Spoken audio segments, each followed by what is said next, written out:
Hello po mga kabahay, good morning po sa inyo lahat. At nandito po tayo sa may Upper Antipolo para i-feature po sa inyo yung isa sa mga bagong property natin na binibenta dito.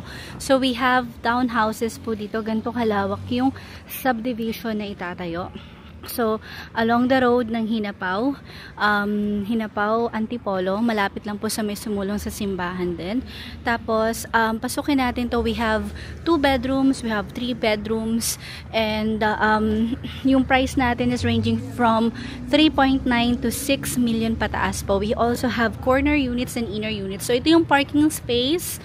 Tapos, yung papunta, still ongoing po, babalikan na lang natin kapag yung model unit ay tapos na. So, ito yung magiging model unit. Balikan natin possible by next week to. So, kung napapansin nyo, may mga gamit nang nilagay. Pero ang turnover nito is bare.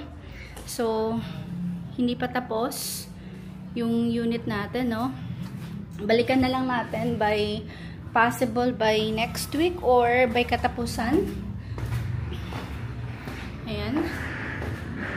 So, hindi pa inaayos pa lang po. So, itong model na to is for 2 bedrooms. Ayan. Tapos, ito naman yung second room. Okay.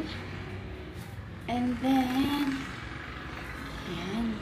Mukhang maganda yung model unit.